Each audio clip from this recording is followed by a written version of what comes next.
Our good friend Strawn McCallum from the glorious state of South Carolina asks, any Alan or Phil Walden stories? Alan Walden, sure. Alan, was the guy who came to me with Lynyrd Skynyrd Mm-hmm. and gave me a reel-to-reel tape with Freebird on it. Whoa! And these were demos. There were demos, and Give Me Three Steps, and I don't know what, a How, couple how of. do they sound? Were they pretty well? They pretty well recorded. These demos, were they pretty well recorded? Oh yeah, yeah, they were well recorded, sure. Alan and Phil Walden, they were pros. Anyway, Alan was a very fine guy. He was a really nice guy and a no bullshit guy. Mhm. And he loved his band. He spoke very quietly with a real Southern accent, and he was very nicely dressed. I really liked the guy in all respects. And I went down to Macon, Georgia to hear them, and they were fantastic.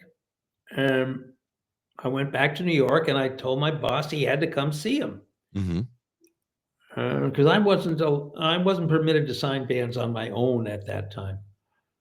So we went down to Nashville to the Exit Inn, and they played a set, and we left. And as we're walking across the parking lot, he turns to me and he says, "Good band, no songs." Whoa!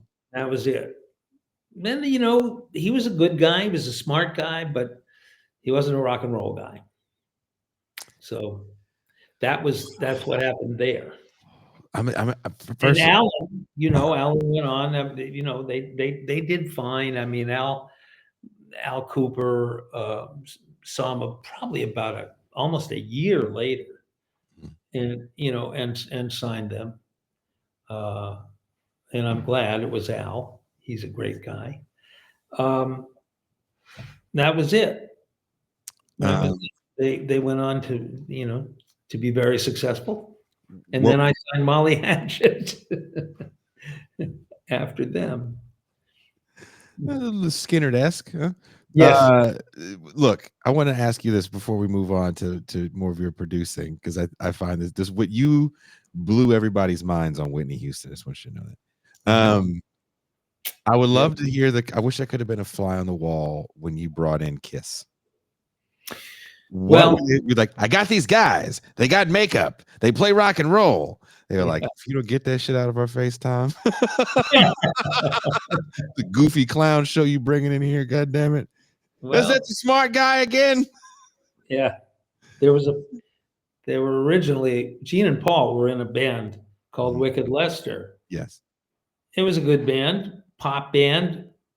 I heard almost a finished album. I went down to the studio where they were working, and I liked it enough to bring it to the label, and they bought it. They bought the album. They finished the album. It was cheap, Mhm. and then the band broke up before we could release the album. Oof. They called me a few weeks later. I think it was Gene called me and said, "We have a new thing. Could you come and see us?" So I took my boss, same boss, to a rehearsal room and where we saw them in spandex and white face, Mhm. like mimes almost. And uh, they did a set, um, good songs, singing in the shower, Mhm. chorus, strong choruses, and a big presentation Mhm. visually. Mhm. Uh, they were good. They were a three-piece at the time. They Oh didn't have, wow. yeah, yeah. And I can't remember. I can't remember exactly how that worked because Peter wasn't with them yet. Anyway. They were very.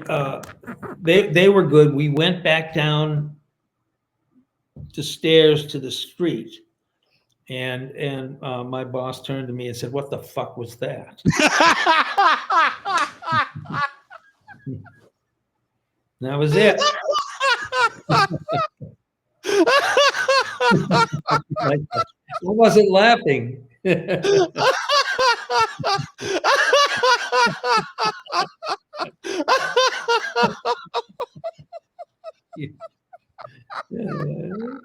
in my mind, Well, the scenario in my mind is you guys walk in the room and you're not expecting the makeup and you're trying to keep a straight face and they play the songs and you're like, oh shit.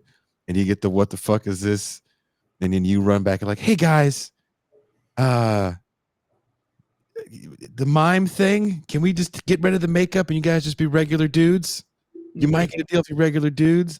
And then Paul Stanley looks at you and he does this with his hair. And he goes, no man, the makeup stays. yeah, right, right. Yeah, no, but they persevered, you know.